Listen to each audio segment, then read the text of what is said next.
नमस्कार, मैं चंद्रहास दीक्षित।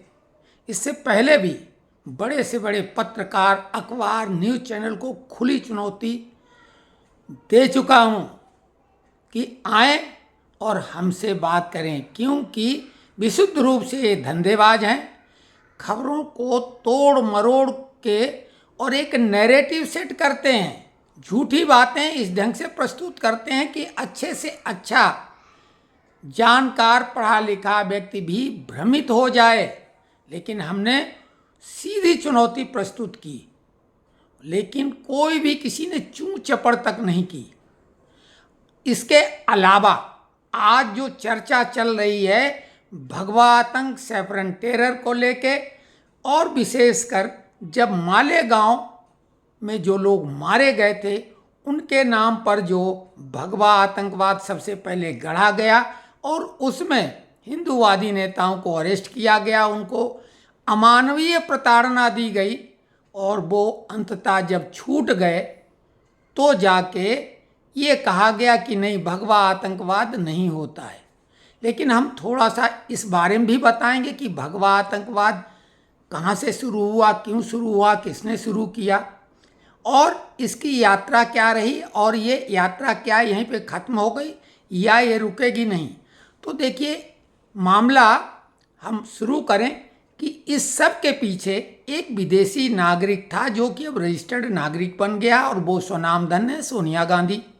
1968 में वो प्रधानमंत्री निवास तक पहुंचने की उन्होंने कोशिश की थी, यहाँ की बहू बन के, लेकिन बाया अमिताभ बच्चन, तेजी बच्चन के घर से अंततः वो प्रधानमंत्री निवास पहुंची। और पहुंचने के बाद में प्रधानमंत्री के दावेदार को उन्होंने रास्ते से हटा दिया, ऐसा सुब्रमण्यम स्वामी ने कहा, केजीबी के मार्फत, जो उनका प्लेन क्रैश हुआ था ट्रेनिंग वाला।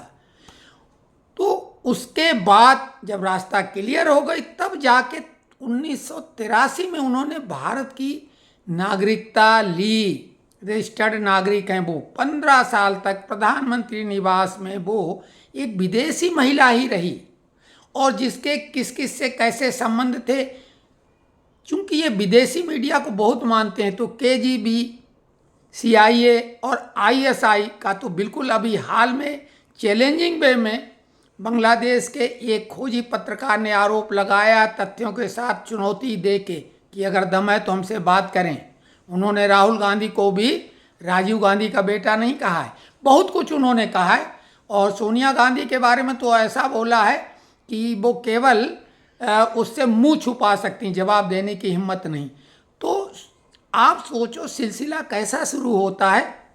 सोनिया गांधी जब प्रधानमंत्री निवास में थी तो मदर टेरेसा, जिन्हें जेल में होना चाहिए था, उन्हें इतना सम्मान दिया गया, भारत रत्न दिया गया, नोबेल प्राइज उन्हें तो विदेश ने दिया गया, जबकि सीधे सीधे गरीब मजबूर लोगों का धर्म परिवर्तन उन्होंने कराया। और यही नहीं, बहुत अनैतिक कार्य हुए। जो लड़कियों से ज़्यादा प्यार था, लड़कियां मासूम, जो जिन्हें अवयस्क कहा जाएगा, नाबालिग लड़कियां, वो उनके अंडर में रहते प्रेग्नेंट हो जाती तो उनके बच्चों का भी जो है वो विदेश में उनको बेचा जाता था। बहुत ही घिनौना कृत्य रहा। लेकिन चूंकि वो ईसाई धर्म की प्रचारक थी तो भारत में उन्हें किस हद तक सम्मान दिया गया, भारत रत्न दिया गया, मदर, और करुणा की मूर्ति उन्हें कहा गया। क्योंकि सोनिया गांधी एक गरीब माहौल में पली पुसी और ज़्यादा पढ़ लिख नहीं पाई, केवल धर्म की प्रचारक वो बन गईं। अब वो यहाँ भी उनने बहुत बखूबी वो काम किया। प्रधानमंत्री के दावेदार संजय गांधी को रास्ते से हटने के बाद में राजीव गांधी दावेदार बन गए, और फिर जो प्रधानमंत्री थी 84 में वो हट गई। सीधे सीधे ठक्कर आयोग ने सोनिया गांधी की तरफ उंगली उठाई। सोनिया गांधी और इंदिरा गांधी के पीए, तो वो भी मामला जो है दबा दिया गया, क्योंकि राजीव गांधी प्रधानमंत्री थे। उसके बाद राजीव गांधी की जिस तरह से हत्या हुई आतंकवादी घटना में, सभी जानते हैं किस पर शक की सुई जानी चाहिए।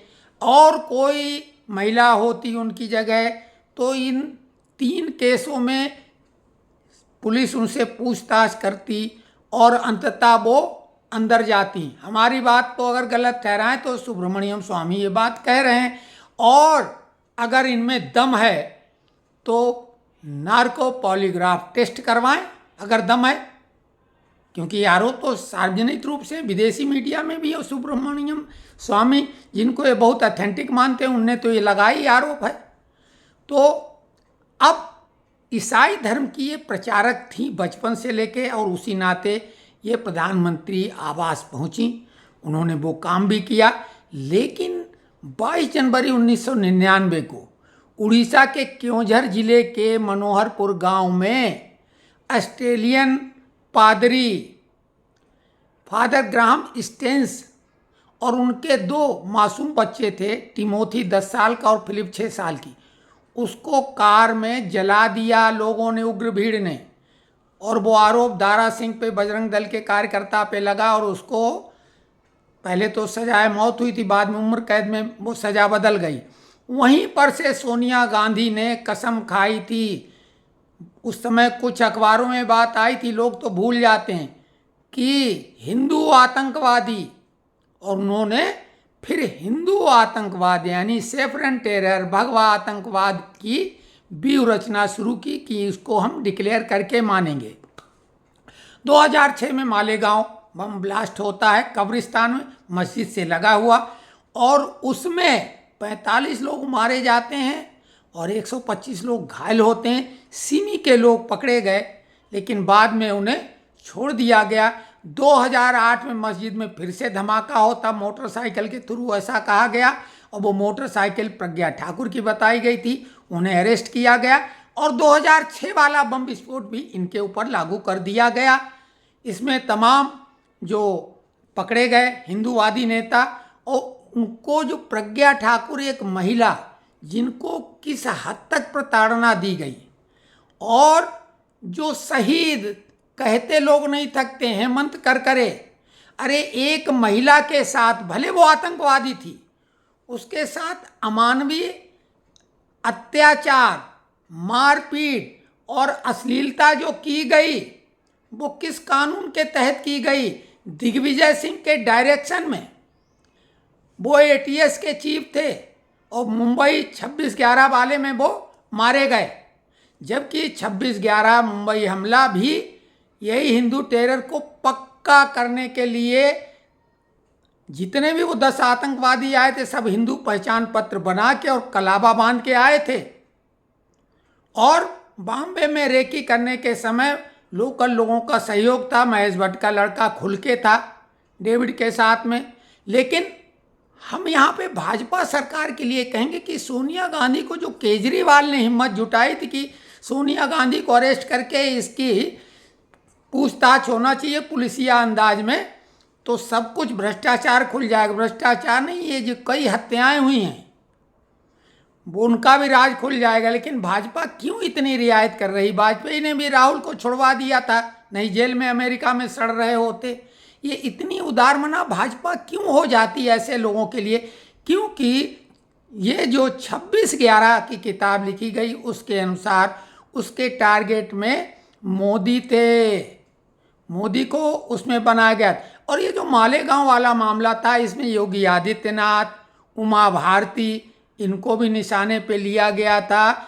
और महबूब जो अभी एटीएस अधिकारी था, उसने बोला मोहन भागवत को अरेस्ट करने के लिए दबाव डाला गया था ताकि आरएसएस को आतंकवादी संगठन कहा जाए। दिग्विजय सिंह लगातार कहते थे आरएसएस वाले बम बनाने की ट्रेनिंग देते हैं, प्रशिक्षण देते हैं, और वो तो लगातार आतंकवादी उसको कहते रहे। राहुल गांधी लश्कर तोयबा से ज़्यादा बड़ा खतरा हिंदुओं से बताते रहे, लगातार हिंदुओं को हिंसक बताते रहे। तो ये जो एजेंडा सेट किया गया था 22 जनवरी 1999 को, जो ऑस्ट्रेलियन मूल के ग्राहम स्टेन्स फादर थे, उनकी हत्या के बाद सोनिया को आघात लगा था। और बाटला हाउस में भी आतंकवादियों के लिए उन्होंने जार जार आंसू बहाए थे। इसके बाद और चीज़ें पक्की करने के लिए समझौता एक्सप्रेस, जिसमें पहले जो पाकिस्तानी मूल के ही लोग आतंकवादी मुस्लिम पकड़े गए, उन्हें छोड़ के बाद में स्वामी असीमानंद सहित कई हिंदू लोगों को उसमें पकड़ा गया। अजमेर दरगाह, मक्का मस्जिद, ये सब होता रहा। और इसके अलावा जो मुंबई लोकल ट्रेन जिसमें कि 187 से ज़्यादा लोग मरे और मतलब 1000 के करीब लोग घायल हुए थे, उसमें बहुत ही अफसोसजनक 800 की संख्या बताई जाती है, लेकिन वो आप समझो 1000 के करीब हो गए कि नहीं। और उसमें लोकल जो कोर्ट था उसने सबूतों के आधार पर 5 लोगों को फांसी और 7 लोगों को उम्र कैद की सजा दी और हाई कोर्ट ने सबको बाइज्जत बरी कर दिया। और छाती पीट रहे हैं लोग और उसकी तुलना इससे कर रहे हैं, किससे? मालेगांव वाले में। मालेगांव में तो शुरू से ही मालूम था कि ये किया गया। पुलिस अधिकारी जो उस समय थे, जैन साहब जो आते हैं डीजीपी होकर रिटायर हुए, उन्होंने बताया कि कैसे केस का रुख बदला गया। इसके अलावा महबूब जो अभी आए हैं, उन्होंने तो बिल्कुल क्लियर कर दिया, उनको मुस्लिम होने के बावजूद बहुत प्रताड़ित किया गया, उनकी नौकरी ले ली गई, उनको जेल में डाला गया। फिर भी उन्होंने मोहन भागवत के खिलाफ बोला हम ऐसा झूठा केस नहीं कर पाएंगे। इसके जो लगातार इस टाइप की बातें थीं और कोर्ट की स्थिति क्या, 15 करोड़ रुपए खुलेआम मिलने के बाद भी कुछ नहीं हो रहा जजों का, क्योंकि कांग्रेस का कहना था सरकार कोई भी हो सिस्टम हमारा है, ये कॉलेजियम सिस्टम से बने हुए जज उनकी मर्जी है, चाहे जैसा फैसला दें, कानून की किताब से कोई लेना देना नहीं। जैसे कि टर्की की कंपनी की जो ग्राउंड वर्कर वाली थी, उसने भारत सरकार ने रोक लगाई, उनने उसको खुला दे दिया मौका और परिणाम अहमदाबाद में क्या हुआ। उसी प्रकार से ये लोकल ट्रेन में उनको आनन फानन जेल से भी रिहा करा दिया गया। अब ये सुप्रीम कोर्ट में अपील करने जा रही सरकार, लेकिन वो तो बाहर हैं, अब वो क्या मिल पाएंगे? जिनको फांसी हुई वो फरार हो जाएंगे, वो कहाँ से पकड़ में आएगी? कौन जिम्मेदार इसका होगा? और अगर सुप्रीम कोर्ट उनको सजा देती भी तो उन्हें पकड़ना मुश्किल होगा, और फिर वो हाई कोर्ट के जज का क्या होगा? क्या हाई कोर्ट के जज को उसमें शामिल मान लिया जाएगा? चाहे जितने रुपए उनने लिए हों, चाहे जिस दबाव में उनने फैसला दिया हो। तो ये सिलसिला सोनिया गांधी ने तब किया जब फादर स्टेन्स की दर्दनाक, हालांकि वो हादसा था, लेकिन वो धर्म परिवर्तन कराते थे। स्थानीय लोगों में भारी आक्रोश इस बात को लेके था और उग्र भीड़ ने जला दिया था उनको और उनके बच्चों को। तो ये जो मालेगांव 2006 का 45 लोग मरे थे और 125 घायल हुए थे, और 2008 वाले में 6 लोग ही मरे थे। लेकिन इसमें और उसको लिंक करके इसमें पूरी तरीके से हेमंत करकरे और जो मुंबई के कमिश्नर थे, भाजपा सरकार भी उन पे पूरी तरीके से मेहरबान। ये है क्या?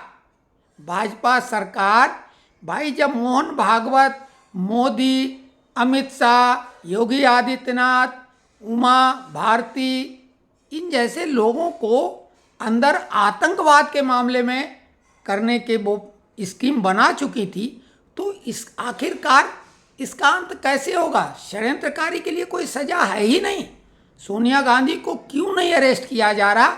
घुमा फिरा के बात की जाती है। अरे सीधे सीधे सोनिया का, राहुल का भी नहीं, सोनिया का हाथ है सीधे सीधे।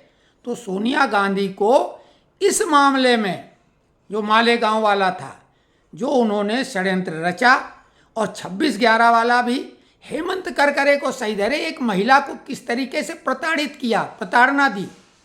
अगर यही काम सोनिया गांधी की बेटी के साथ कोई करे, अनाप शनाप आरोप लगा के, तो क्या होगा भाई? आरोप लगाने में देर क्या लगती है? आरोप गढ़े जा सकते हैं। अगर प्रज्ञा ठाकुर जो कि साध्वी थी, उसके साथ कैसा और बोला जाता, उनने बड़ा गलत बोल दिया, हेमंत करकरे शहीद, बोला श्राप हमारा है। हमारे श्राप से बिल्कुल श्राप होगा, क्यों नहीं? प्रज्ञा ठाकुर के साथ क्या किया हेमंत करकरे ने?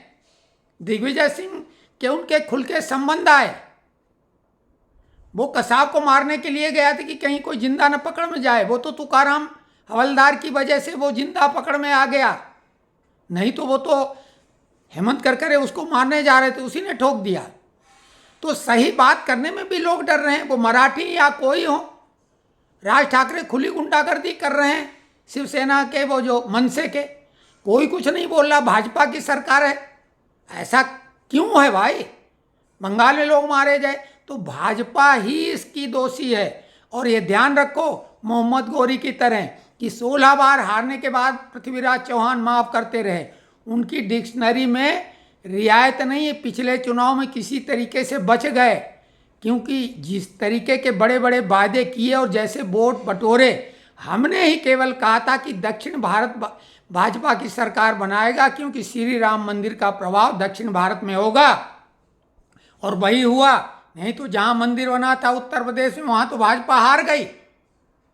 तो उम्मीद करो ये जिस तरीके के मोहम्मद गौरी के आदर्शों पे चलने वाले हैं, क्यों उनके लिए वो आदर्श हैं, महापुरुष है उनका वो, तो एक बार अगर अब वो सफल हो गए तो सबको निपटा देंगे। खुलेआम धमकी दे रहे हैं SIR को लेके चुनाव आयोग को कि रिटायर भी हो जाओगे तब भी नहीं छोड़ेंगे, क्योंकि उन्हें कानून वानून से लेना देना नहीं है। महारानी गायत्री देवी के साथ इंदिरा गांधी ने क्या किया था, अभिनेत्री स्नेहलता के साथ क्या किया था, दीनदयाल उपाध्याय की कैसे हत्या कराई गई, श्यामा प्रसाद मुखर्जी की हत्या कैसे कराई गई, और ये बोलते हैं भाजपा में कोई कुत्ता भी शहीद नहीं हुआ। शुरुआती दोनों अध्यक्ष उनके शहीद हैं और कांग्रेस उनकी हत्या करवाई, जबकि इनके जो 2 प्रधानमंत्री मारे गए वो अपने कर्मों से जैसा बोया वैसा काटा। तो ये है सच्चाई, और ये सच्चाई हम अपनी जिम्मेदारी पे कह रहे हैं, बिना किसी डर भय लाग लपेट के। तो कमेंट्स करें कि ये वीडियो कैसा लगा, और जो हिम्मत रखते हैं वो ही कमेंट्स करें।